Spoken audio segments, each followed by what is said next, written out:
Hello प्यारे साथियों। मैं धर्मेंद्र कुमार अपने चैनल में आप सभी को स्वागत करते हैं। आज 15 तारीख है, 15 अगस्त है। तो क्लास स्टार्ट पहले करने से पहले कुछ हम स्वतंत्रता दिवस पे बोलना चाहूँगा, क्योंकि आज ही के दिन मेरा देश 15 अगस्त 1947 ईस्वी को आज़ाद हुई थी। उस सब आपको पता होगा। एक शायर है, दे सलामी इस तिरंगे की, दे सलामी इस तिरंगे की जिसमें तेरी शान है। दे सलामी इस तिरंगे की जिसमें तेरी शान हो। हमेशा सर ऊंचा रखना इस तिरंगे की, जब तक दिल में तेरी जान, जब तक दिल में तेरी जान। एक और शायरी इस पे है, आज़ादी की कभी शाम नहीं होने देंगे, आज़ादी की कभी शाम नहीं होने देंगे। शहीदों की कुर्बानी, शहीदों की कुर्बानी कभी बदनाम नहीं होने देंगे। आज़ादी की कभी शाम नहीं होने देंगे और शहीदों की कुर्बानी बदनाम नहीं होने देंगे। बची हो एक बूंद भी खूनों की मेरे शरीर के अंदर, तब तक भारत माता की आंचल नीलाम नहीं होने देंगे, नीलाम नहीं होने देंगे। एक और शेर है इस पे, अटल बिहारी वाजपेयी के जो बोले थे कि भारत कोई भूमि का टुकड़ा नहीं है, भारत कोई भूमि का टुकड़ा नहीं है, ये जीता जागता एक महापुरुष राष्ट्र पुरुष है। ये वंदन की धरती है, ये अभिनंदन की धरती है, ये वंदन की धरती है, ये अभिनंदन की धरती है, ये दर्पण की धरती है, ये तर्पण की धरती है।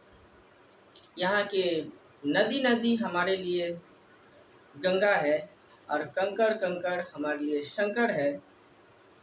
हम जिएंगे तो इस वतन के लिए, मरेंगे तो इस वतन के लिए। अगर मरने के बाद भी बहती हुई गंगा में कोई मेरी अस्थियों को कान लगा के सुनेगा तो एक ही आवाज आएगी, भारत माता की जय। तो जय हिंद, जय भारत। आज 79वां स्वतंत्रता दिवस हम लोग मनाए इस बार, और इस 79वां स्वतंत्रता दिवस के शुभ अवसर पे आप सभी को मेरी तरफ से ढेर सारी शुभकामनाएं। और एक चीज़ कहना चाहूँगा कि इसमें हम लोग आज़ाद तो हो गए। 14 अगस्त की मध्य रात्रि के समय दो देशों पर हस्ताक्षर होती है और दो देश आज़ाद हो जाते। क्या इतना आसानी थी क्या? बहुत कठिन था। न जाने कई सारे वीर महापुरुष इसमें अपना जान निछावर कर दिए। हमारी वीरांगनाएँ, झांसी की रानी लक्ष्मीबाई, ऐसे ऐसे कितने वीरांगनाएँ इस देश की आज़ादी में अपनी जान निछावर कर दी और अपने प्राणों का आहुति दे दी। उस सब का तहे दिल से श्रद्धांजलि रहेगी। और देश तो आज़ाद होगी, लेकिन अब हम लोग को ये कर्तव्य बनती है कि अब देश को आगे कैसे ले जाना है। आज आए दिन आप देखते होंगे कि विदेशी ताकतें, आज अमेरिका आंख दिखा रही है तो कभी चीन आंख दिखाती है। तो विकसित राष्ट्र तब बनेगा जब हम लोग आत्मनिर्भर हो जाएंगे। विकसित राष्ट्र तब बनेगा जब आत्मनिर्भर हो जाएंगे। इसलिए हम लोग लोकल फॉर वोकल, जो स्वदेशी चीज़ है उसको ज़्यादा अपनाएं, ताकि हम लोग के देश में कंपनियां, अपनी ही कंपनी स्वदेशी रहेगी, बढ़ेगी, वो आगे निकलेगी, हम लोग को रोज़गार मिलेगा, हम लोग की लाइफ स्टाइल बदलेगी। क्योंकि देश कोई धनी थोड़ी होता है, देश के लोग धनी होते हैं। अगर देश के लोग धनी हो जाए तो ऑटोमेटिक देश क्या हो जाएगा, धनी हो जाएगी। तो हम लोग की ये कर्तव्य बनती है कि हम लोग ज़्यादा से ज़्यादा चीज़ स्वदेशी अपनाएं, ताकि अमेरिका को एक कड़ी चुनौती से टक्कर दिया जा सके। क्योंकि अमेरिका आए दिन देखते हैं टैरिफ पे टैरिफ लगाते जा रहा है। हम लोग के सामानों पे जो यहाँ से बिकने जाती है उसमें 50%, मेडिसिन पे 250% की टैरिफ लगाई है। अब जो ₹1 के सामान वो 250 पे हो जाएगी, तो क्या हम लोग की सामान विदेशों में, अमेरिका में खास करके बिक पाएगी? वो चाहता है कि भारत के सामान यहाँ हम लोग के अमेरिका में ना बिके। तो हम लोग कोशिश ये करेंगे कि ज़्यादातर ज़्यादा बाइकआउट द अमेरिकन प्रोडक्ट्स, है ना, बाइकआउट द अमेरिकन प्रोडक्ट्स, इस बात पे चलेंगे ताकि हम लोग अपने सरकार को साथ दें, ताकि हम लोग का देश क्या हो, मजबूत बने। चलिए आगे हम लोग टॉपिक पे बात करते हैं। तो स्वतंत्रता दिवस पे हमने बात बोली है, आप लोग इस पर अमल करिएगा कि हम लोग का देश को आगे कैसे बढ़ानी है। हम लोग शिक्षित बने, महान बने, काम सही करें और आगे पढ़ाई करते रहें। जी जो जिस फील्ड में है अपना लगे रहें और उसी में बेटर बनने की कोशिश करें। मेरे हमसे यही आग्रह रहेगी आप सबकी। बाकी मैं आगे क्लास स्टार्ट कर रहा हूँ। केमिस्ट्री का टॉपिक है आपका डी ब्लॉक, जिससे कई सारे क्वेश्चन पूछते हैं हर एक साल। 12th बोर्ड एग्जाम में आपका क्वेश्चन मिलेगा।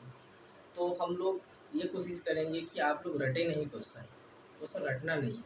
उसमें हम कंसेप्ट दे देते हैं, वो कंसेप्ट आप पढ़ लीजिए, इसके बाद आप क्वेश्चन बना लीजिएगा, सारा क्वेश्चन आपसे बन जाएगा, है ना। तो चलिए जय हिंद, स्टार्ट करते हैं। हम लोग टॉपिक पहले लिख लेते हैं कि टॉपिक पढ़ना क्या है। तो आपका डी ब्लॉक है, तो टॉपिक तो हम पहले लिख लेते हैं, बाकी आप लेक्चर देंगे अभी इस पे। हम पहला आपका होगा डायामैग्नेटिक मैग्नेटिक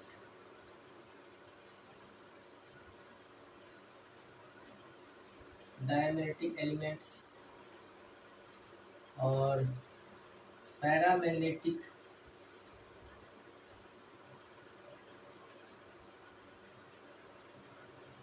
एलिमेंट।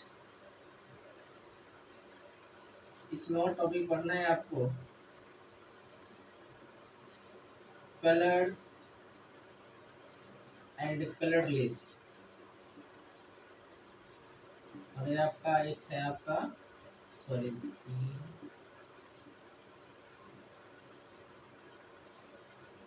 मैग्नेटिक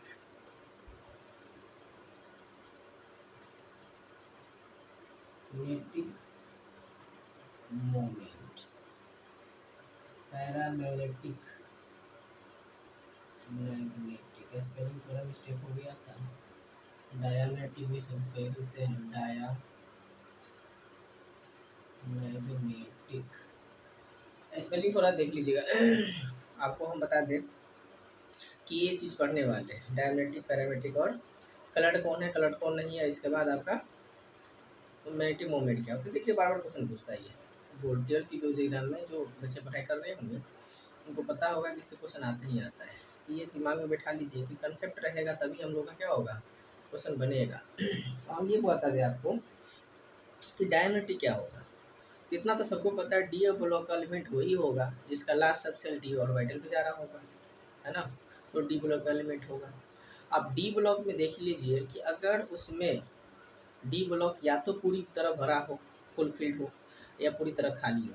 कहने का मतलब जब डी ब्लॉक में आपका या तो D0 हो या D10 हो, अगर ये कंडीशन बनती है, इस कंडीशन में बनेगा डायामैग्नेटिक। क्या बनेगा, डायामैग्नेटिक एलिमेंट। आईसी में अगर D1 हो, आपका D2 हो, D3 हो, है ना, D4 हो, D5 हो, D6 हो, D7, D8 और D9। कहने का मतलब D1 से लेकर D9 तक अगर ऐसा कंडीशन बनता है तो ये बनेगा आपका पैरामैग्नेटिक मैग्नेटिक। ऐसा क्यों कह रहे हैं, पैरामैग्नेटिक का मतलब हो जाता है जिसमें अनपेड इलेक्ट्रॉन। तो अनपेड फिर क्या होता है, आपको पता होगा कि ये डी ब्लॉक जो है इसमें टोटल सबसेल जो होता है इसमें आपका 5 गो होता है, और टोटल इलेक्ट्रॉन की संख्या कितनी होगी इसमें, 10 होगा। ये पूरा क्या है, फुल फील्ड, पूरा क्या है, फुल फील्ड।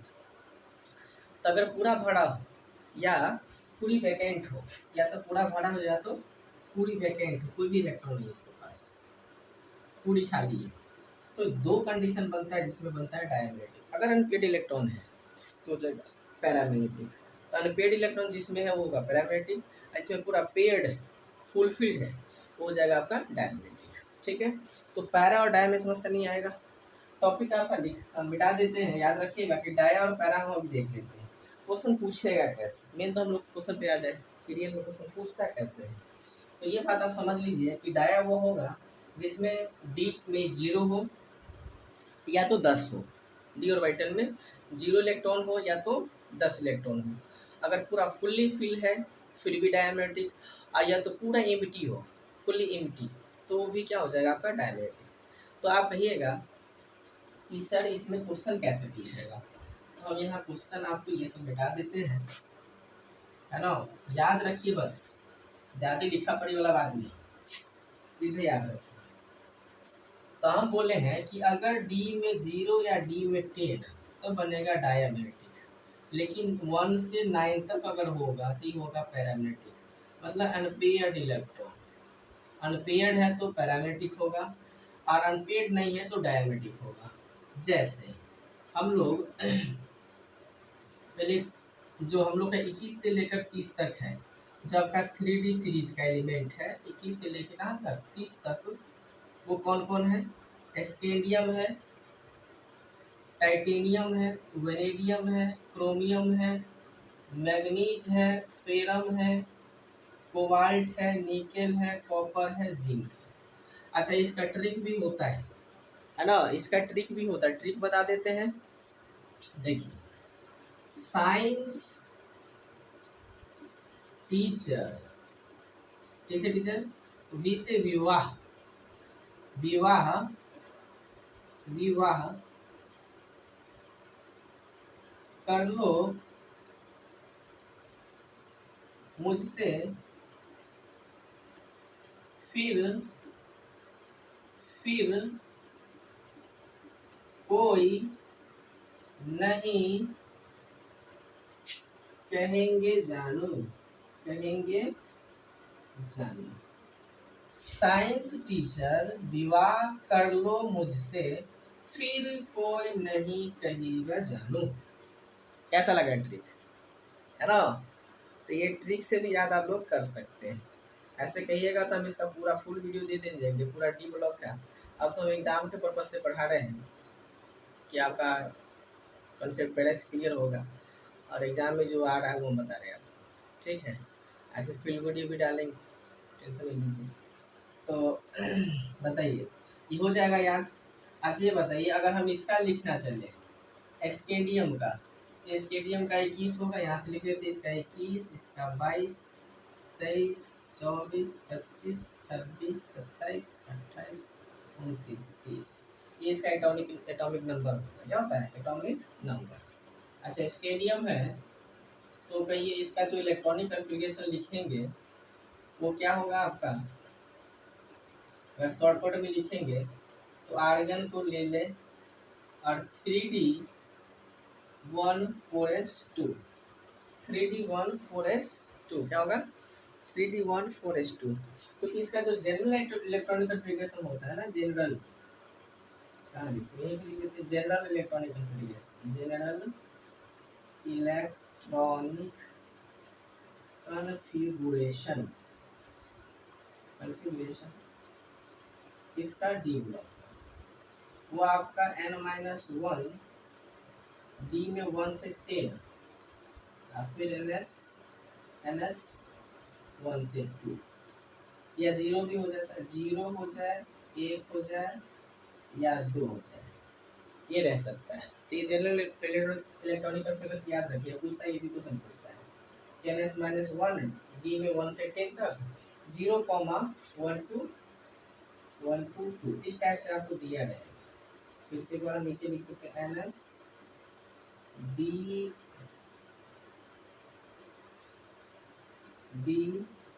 1 से 10, ns 0, 2 से 1 से 2, ये आपका जनरल इलेक्ट्रॉनिक कॉन्फ़िगरेशन।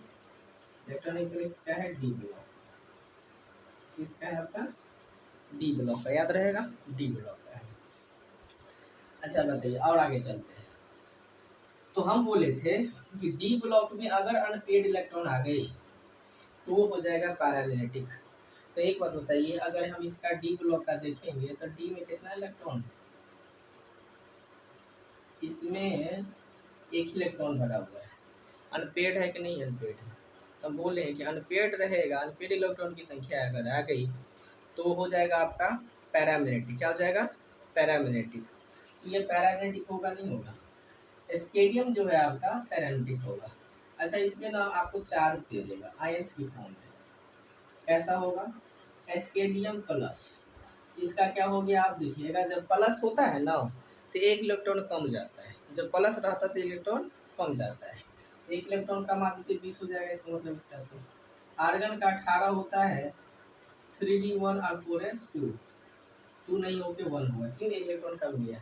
अब कहेगा सर आप तो यहाँ से निकाल रहे हैं, इसका जनरल इलेक्ट्रॉनिक कॉन्टेक्स्ट क्या है? सबसे आउटर मोस्ट इलेक्ट्रॉन कौन है इसका? आउटर मोस्ट ऑर्बिटल तो आपका एस सबसे है। तो कभी भी निकलेगा इलेक्ट्रॉन इधर से निकलेगा, ये आएगा पहले तो एस ब्लॉक में ही आएगा, तब जाके डी ब्लॉक में आएगा। इतना याद रखिएगा कि जब इलेक्ट्रॉन निकलेगा तो एस से निकलेगा, या आएगा तो पहले एस में आएगा। एक इलेक्ट्रॉन कम हुई है तो क्या डी से कम होगी? नहीं, एस से कम होगी। तो क्या डी तो फिर से वही रह गया, अनपेड इलेक्ट्रॉन। तो ये भी क्या हो गया? पैरामैग्नेटिक। हम पैरा को बस पीपी लिख रहे हैं, ठीक ना। दोनों का दोनों क्या हो गया? पैरामैग्नेटिक। अच्छा, इसमें स्टेडियम पे एक और प्लस डाल दे, +2, तो हो जाएगा आपका 19। 2 इलेक्ट्रॉन कम गया तो बताइए 3d ये 0 आ गया। क्या आ गया? 0 आ गया। अभी भी बताइए वही कंडीशन है फिर से, क्या डी ब्लॉक में पेड हुआ या खूब पूरा खाली हुआ? नहीं ना, वही रह गया। इसलिए आपका डी ब्लॉक ये जो D1 है फिर भी अनपेड इलेक्ट्रॉन रह गया इसमें, है ना। इसमें अभी भी अनपेड इलेक्ट्रॉन है कि नहीं? देखिए तो अनपेड इलेक्ट्रॉन है कि नहीं? ये भी क्या हो गया? पैरामैग्नेटिक। अच्छा, अभी और एक और चार्ज डाल के देखते हैं, 1s प्लस 3, सॉरी स्केडियम +3 कितना हो जाएगा? अब इसका इलेक्ट्रॉनिक कॉन्फ़िगरेशन, सॉरी इलेक्ट्रॉन कितना हो गया कि इसमें इलेक्ट्रॉन 3 कम गया, 21 में से 3 घटाइए कितना होगा? 18। तो आ जाएगा यहाँ पे आर्गन 3d0 4s0। अब बताइए डी पूरा क्या हो गया? खाली, पूरा वैकेंट। अब ये हो जाएगा डायमैग्नेटिक। बताइए पैरा में डाया में समस्या है होगा, लेकिन इलेक्ट्रॉनिक कॉन्फ़िगरेशन लिखने आना चाहिए। अगर इलेक्ट्रॉनिक कॉन्फ़िगरेशन नहीं लिखने आ रहा है तो नहीं होगा, लेकिन हमको आपको ट्रिक्स बता दें, नहीं आ रहा होगा तो इतना समझिएगा, आर्गन 3d1 और 3d और 4s2। अब देखिए डी में मैक्सिमम 10 इलेक्ट्रॉन होता है, कितना होता है? 10 इलेक्ट्रॉन। जैसे आपको और एग्जाम्पल हम दे, कौन सा एग्जाम्पल दिया आपको? जिंक के बारे में बात करें। किसका? जिंक का परमाणु संख्या 30 होता है। इसका हम लोग कैसे लिख सकते हैं? Argon 3d10 4s2, 3d10 4s2। तो 3d10 4s2 लिखेंगे तो क्या इसमें पूरा भरा है कि नहीं भरा है? पूरा भरा हुआ है। बताइए, पहले हम लोग ऐसे भर लेते हैं क्लॉकवाइज में, फिर एंटी क्लॉकवाइज में भरते हैं, है ना। अब बताइए इसमें पूरा भरा है कि नहीं? तो D10 होगा, ये कैसा होगा? डायामैग्नेटिक। कैसा? Diamagnetic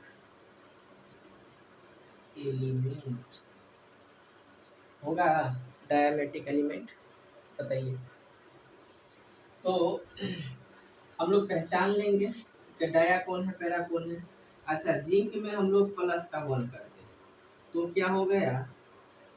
argon 3d10 4s2। अभी भी कैसा है ये? अभी भी ये डायमेट्रिक है। जिंक +2 कर देते हैं, आर्गन आर्गन, अच्छा यहाँ पे प्लेस वाला लिखते हैं। यहाँ देखिए जिंक प्लस का 2, तो आर्गन 3d10 3d10 4s। अब 2 निकल गया, या ऐसे क्या होगा? पूरा का पूरा निकल गया। अभी भी ये क्या है? डायमेट्रिक है। क्यों? अभी भी डी में टोटल 10 इलेक्ट्रॉन है, यहाँ भी 10 इलेक्ट्रॉन है। तो बताइए अगर हम एक इलेक्ट्रॉन निकाले हैं, एक इलेक्ट्रॉन निकाले हैं तो पहले ना हम एक इलेक्ट्रॉन निकाले, यहाँ तो दे दिए, सॉरी यहाँ आपका 1 हो जाएगा, ठीक। जिंक प्लस वाला है तो एक हो गया। अच्छा यहाँ से दोनों निकल गया, तो क्या ये डाया हो गया? सॉरी पैरामेट्रिक होगा नहीं, डाया ही होगा, क्यों? डी में अभी भी 10 है ना। अच्छा इसमें एक और चार्ज लेते हैं प्लस का 3, तो क्या होगा? आर्गन और 3D 9 होगा। अब 4s 0। अब बताइए डी में बोले थे कि अगर 10 होगा या 0 होगा उसी कंडीशन में डाया होगा, नहीं तो पैरामेट्रिक होगा। तो क्या ये पैरामेट्रिक हुआ कि नहीं हुआ? क्योंकि एस ब्लॉक में इलेक्ट्रॉन कम गई, अनपेड इलेक्ट्रॉन की संख्या हो गया। आप देख लीजिए अनपेड नहीं हुआ। कैसे अनपेड दिखाया आपको? देख लीजिए 5 गो बनाइए डब्बा, इसमें एक डब्बा में 2 गो रहता है, लेकिन हम लोग पहले सीधे सीधे भर लेते हैं और तब यहाँ से स्टार्ट करते हैं। ये अनपेड इलेक्ट्रॉन नहीं है तो क्या है? अनपेयर्ड। ये क्या है आपका? Unpaired electron. बोलिए आई बात समझ में? पूरा कंसेप्ट क्लियर? डाया और पैरा का गलती नहीं ना करिएगा कभी हो। डाया पैरा गलती नहीं होना चाहिए। ऐसा पढ़िए ठीक। तो डाया कंसेप्ट खत्म हुआ। अभी आप लोग को हम और बात दे दें, कुछ क्वेश्चन बना के देखिएगा आप। इस सबको मिटा दे, देख लीजिए एक बार, स्क्रीनशॉट लेना तो ले लीजिए, हम मिटा देते इसको।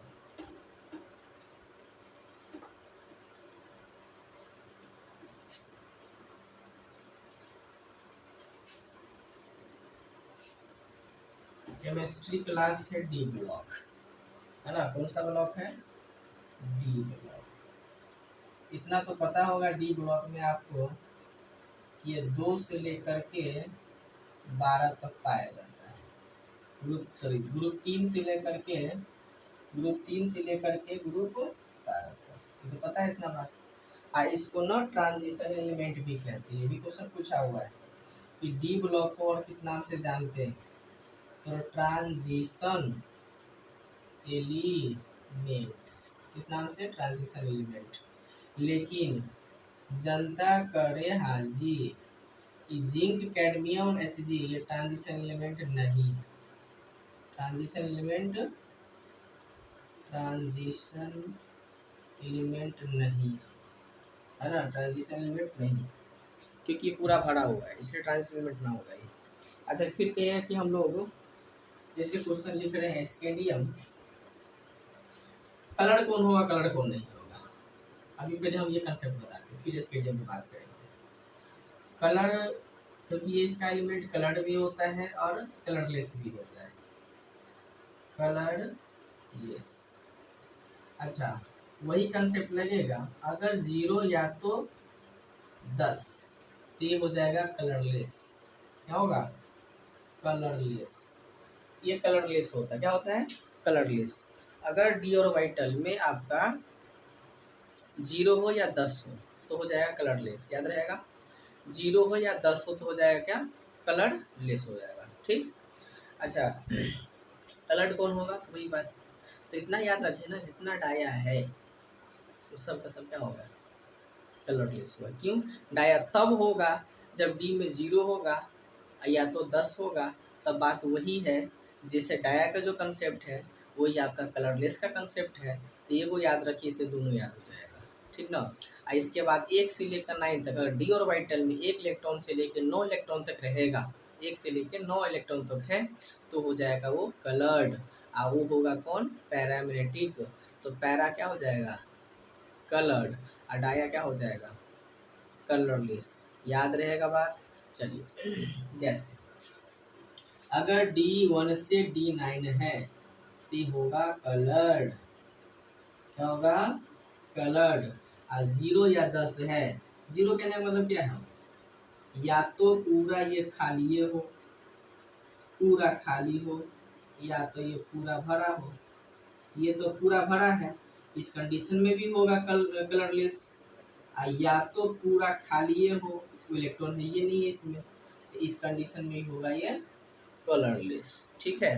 तो कलर कब होगा, जब या तो एक इलेक्ट्रॉन हो, या तो दो हो, या तो तीन हो, या तो चार हो, या तो पाँच हो, या तो छः हो, या सात, या तो आठ, या तो नौ। अगर ऐसा है तो वो कलर होगा, और नहीं है तो कलरलेस होगा। चलिए आगे बात कर ले, और कि हम लोग कलर और कलरलेस समझ में आ गया, तो हम कैसे समझे कुछ बता दीजिए लिख करके। तो हम कह रहे हैं कि स्केडियम का ही बात फिर से कर ले। कैसा, 1s, ये आर्गन है, ऐसे लेते हैं, आर्गन 18 तक गया, ये आई जाएगा 3d1 4s2। डी में कितना इलेक्ट्रॉन है, एक इलेक्ट्रॉन। कितना इलेक्ट्रॉन है, एक इलेक्ट्रॉन। एक इलेक्ट्रॉन है, हम बोले थे कि अगर कुछ भी एक हो, दो हो, एक से 9 तक हो, अनपेड हो गया, तो ये हो जाएगा पैरामेट्रिक, और ये हो जाएगा कलर। तो एस्केडियम कैसा है, ये कलर्ड होगा। अच्छा, इसी में एस्केडियम प्लस का बात करेंगे तो 20 हो गया, इसे घट गए, एक प्लस का मतलब एक इलेक्ट्रॉन कम जाएगा, एक इलेक्ट्रॉन कम जाएगा। तो देखिए, तो आर्गन 3d1 4s1 कहाँ से निकला, एस सब सेल्स, एस ऑर्बिटल से। अच्छा, इसी में s+2 कर दे तो ये 19 हो जाएगा। तो आर्गन 3d1 और 4s0 अभी भी क्या है, ये पैरामेट्रिक है, ये पैरामेट्रिक है, ये कलर्ड हो जाएगा, ये भी कलर्ड हो जाएगा। बोलिए। अच्छा, स्केडियम +3 का बात कर ले, अभी 18 हो गया। तो आर्गन है, आप बताइए, आप ये से निकलेगा, दो इलेक्ट्रॉन तो निकलेगा, तो बचा ही नहीं। अब 3d भी 0 हो जाएगा, 4s भी 0 हो जाएगा। अब ये डी जब ये 0 हुआ, तो हम बोले थे कि अगर 0 या तो 10 तो हो जाएगा कलरलेस, या तो 0 या तो 10 हो गया कलरलेस। याद रहेगा। तो इस प्रकार से जो क्वेश्चन आएगा अपना बनाते चलिएगा, कंसेप्ट देते जा रहे हैं, देखिएगा बना के। टाइटेनियम का, टाइटेनियम प्लस का, टाइटेनियम +2 का, और टाइटेनियम +3 का, ये 4 क्वेश्चन बना के देखिएगा कि डाया कौन है, पैरा कौन है, और कलर कौन है, कलरलेस कौन है। देखिए, प्रैक्टिस कर लीजिएगा। चलिए, अब ये और लास्ट बच गया हमको टॉपिक। 4 टॉपिक 5 टॉपिक लिखे थे, जिसमें 4 टॉपिक हम लोग कर लिए। एक टॉपिक बच गया कौन सा आपका, मैग्नेटिक मोमेंट। ये भी आपका फॉर्मूला ही पूछता है बोर्ड में, कुछ क्वेश्चन भी पूछ देगा इस पे। तो हम लोग पूरा देख लेते हैं कि क्या है कहानी इसका। अच्छा, डी ब्लॉक का ट्रांजिशन एलिमेंट बोलते हैं, ये पता है ना ना, क्योंकि इसमें जो है ना आपका एफ ब्लॉक इसी में है, एफ ब्लॉक क्या है, इसी में है, तो इसलिए इसको क्या बोलते हैं हम लोग, ट्रांजिशन एलिमेंट बोलते हैं। ठीक,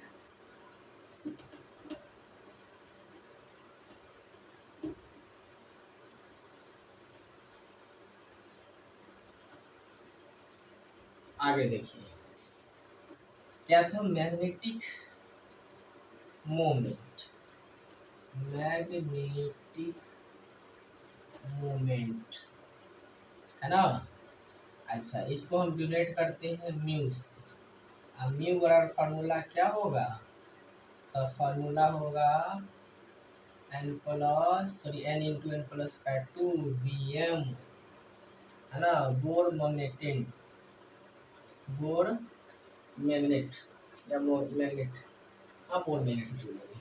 अच्छा, एन यहाँ पे क्या है, नंबर ऑफ, एन क्या है यहाँ पे, तो number of unpaired electron, unpaired electron. अब म्यू यहाँ पे क्या है, तो ये आपका मैग्नेटिक मोमेंट है, ये इसका यूनिट हो गया, बोर Bm में आता है, इसका यूनिट हो गया।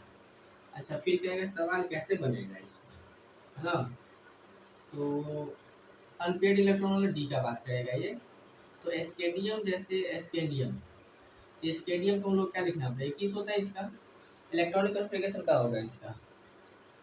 तो आर्गन 3d1 4s2, तो डी में देखिए तो अनपेयर्ड का है, एक अनपेयर्ड है कि नहीं है, तो यही एन का मान कितना होगा, 1।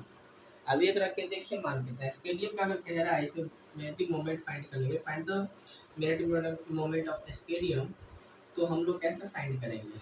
यहाँ पे नंबर ऑफ अनपेड इलेक्ट्रॉन कितना आया? 1। एन की जगह हम लोग क्या रख लेंगे? फॉर्मूला पता है कि root under n into n plus का 1। तो यहाँ रखिए, तो एक और एक प्लस का एक, तो हो गया एक एक दो, और दो से भाग लगा दी, गुना कर देंगे तो आएगा 2। ये अप्रोक्स में आपका √2 का लगभग 1.4 समथिंग कुछ आएगा। ठीक है, ये आएगा आपका आंसर।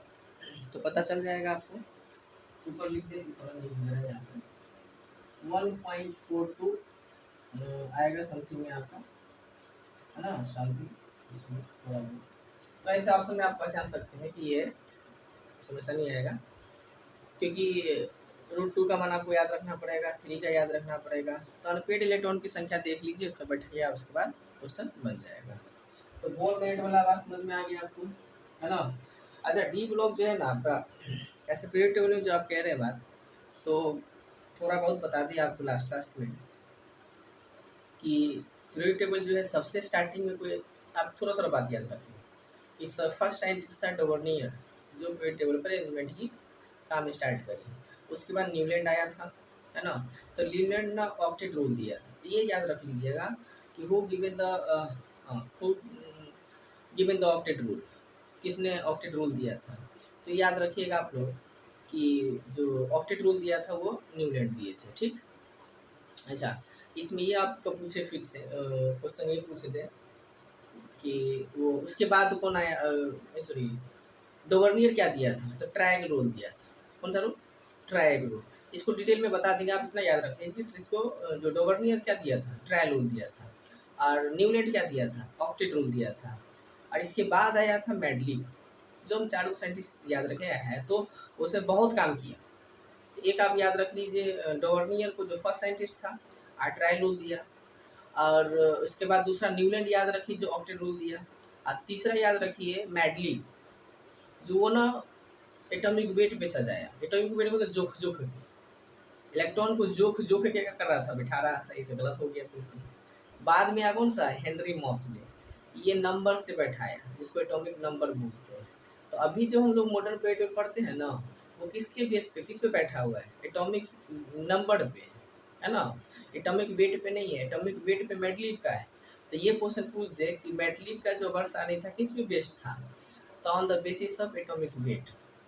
और हेनरी मॉसले के जो है मॉडर्न पीरियड टेबल का जो पिता है हेनरी मॉसले, वो सजाया था एटॉमिक नंबर। ठीक है, अभी भी एटॉमिक नंबर फिर सजाया, लेकिन कुछ बात गलत अभी भी है, क्योंकि हाइड्रोजन आपका जो फर्स्ट ग्रुप में रखा हुआ है, क्या उसका कोई स्थान है उसमें? उसमें का सारा मेटल है, और हाइड्रोजन नॉन मेटल है। हीलियम पी ब्लॉक के पास 18वां ग्रुप में रखा हुआ है। और हीलियम में बताइए तो 1s2 होता है ना, 1s2। तो क्या ये पी ब्लॉक है? पी ब्लॉक में रखा हुआ है। तो हेनरी मॉसले का भी गलती है, क्योंकि हीलियम देखिए ना, हीलियम का जो इलेक्ट्रॉनिक कॉन्फ़िगरेशन लिखिएगा 1s2 लिखिएगा। ये 18वां ग्रुप का तत्व क्या है? 18वां ग्रुप का तत्व। 18 में ग्रुप ग्रुप पी ब्लॉक है। तो पी ब्लॉक आपका 13 से लेकर कहाँ तक है? 18 तक। इसमें 18वां ग्रुप क्या आप लोग नोबल गैस बोलते हैं, क्या बोलते हैं? Noble gas. 18वां ग्रुप का नोबल गैस कौन कौन है? हीलियम है, नियोन है, आर्गन है, क्रिप्टन है ना, क्रिप्टन है, जेनन है और रेटन। ये सब का सब क्या है आपका? इनर्ट गैस बोलिए, क्या बोलिए इसको? इनर्ट गैस या तो नोबल गैस। एक और गैस है आपका 17 ग्रुप का, हेलोजन के नाम से जानते हैं, हेलोजन, हेलोजन गैस। तो हेलोजन में कौन आता है? हेलोजन के एक्स से डोनेट करते हैं, फ्लोरीन, क्लोरीन, ब्रोमीन और आयोडीन। याद रहेगा, हेलोजन कौन गैस है? Fluorine, chlorine, bromine, iodine. ये सब का सब क्या है? हेलोजन। ये ग्रुप 17 का एलिमेंट है। तो ऐसे आप याद रखिए कौन कहाँ से है। जैसे आपका फर्स्ट ब्लॉक जो है एस ब्लॉक, टोटल ब्लॉक पता है ना आपका? Total block 4 SPDF। इसमें मैक्सिमम आप लोग 2 इलेक्ट्रॉन रख सकते हैं। इसमें आप मैक्सिमम 6 इलेक्ट्रॉन रख सकते हैं। और इसमें टोटल 10 10 है, इसमें 14। ये इसकी ये होती है। तो एस ब्लॉक जो टोटल है ना ग्रुप को, वो ग्रुप का है दो ग्रुप, S1 से लेके S2 तक। S1 S2 दो ही तो होता है ये, क्योंकि एस ब्लॉक में 2 इलेक्ट्रॉन जाता है। तो इसमें याद रखिएगा कि एस ब्लॉक को और दूसरा क्या नाम है, अल्कली मेटल। जो ग्रुप 2 है, फर्स्ट ग्रुप का नाम अल्कली मेटल और दूसरा अलग alkali earth metal. S block में 2 है, 1 और 2, 2 ग्रुप है। तो पहला ग्रुप का नाम है, दूसरा नाम अल्कली मेटल और दूसरा वाला का नाम है अल्कली अर्थ मेटल। ये भी याद रख लीजिएगा। पी ब्लॉक आपका 13 से लेकर के 18 तक है, और डी ब्लॉक को ट्रांजिशन एलिमेंट कहते हैं, वो भी याद रख लीजिएगा क्वेश्चन। और general electronic configuration D block याद रखिएगा कि n-1 डी 1 to 10 और NS 0 1 to 2, है ना। जो लिखने के लिए हम ऐसे लिख सकते हैं, कैसे लिखेंगे, NS1 डी में या तो 0 1 से लेकर 10 तक हो सकता है ना। और आपका यहाँ पे NS 0 1 से लेकर के 2 तक, ये आपका रहेगा। ठीक, ये आपका जनरल इलेक्ट्रॉनिक याद रखिएगा, ये आपका काम देगा, ऑप्शन में रहेगा ये चीज़। ठीक। अच्छा, इसमें और बात कर ले थोड़ा बहुत कि जो प्रथम ग्रुप आपका है फर्स्ट, उसमें सबका सब क्या है, मेटल है ना, और दूसरा वाला भी क्या है, मेटल है। लेकिन पी ब्लॉक में एक चीज़ याद रखिएगा कि इसमें मेटल भी है, नॉन मेटल और मेटल वाइट भी है। मेटल वाइट 7 गो, ठीक है, मेटल वाइट क्या है, 7 गो। जैसे आपका एंटीमोनी, बिस्मथ, है ना, ये सब क्या है, मेटल वाइट। मेटल वाइट का मतलब हो जाता है कि जिसमें मेटल और नॉन मेटल का दोनों का गुण होता है। तो मोटा मोटी आपके एग्जाम के लिए, बोर्ड एग्जाम के लिए जो है ना क्वेश्चन जो बनता है, वो आपको हम कंसेप्ट क्लियर कर दिए हैं, साइड से भी और बात से बता दी है। लेकिन आपका 5 टॉपिक था, डायमेट्रिक, पैरामेट्रिक, कलर्ड और कलरलेस और मैग्नेटिक मोमेंट, वो हम 5 टॉपिक आप लोग को बता दिए हैं। आप लोग देख लीजिए और समझ लीजिए, फिर आप क्वेश्चन सॉल्व करिए जा करके, ठीक है। तो इस प्रकार से हम आज लास्ट का एक शेर से ख़त्म करेंगे। न जियो वतन के लिए, न जियो धर्म के लिए, न जियो धर्म के लिए, न मरो धर्म के लिए, वतन ही इंसानियत ही वतन है, जियो भारत माता के लिए। ठीक है, तो ये हम लाइन के साथ ये आज क्लास ख़त्म करेंगे। जय हिंद, जय भारत।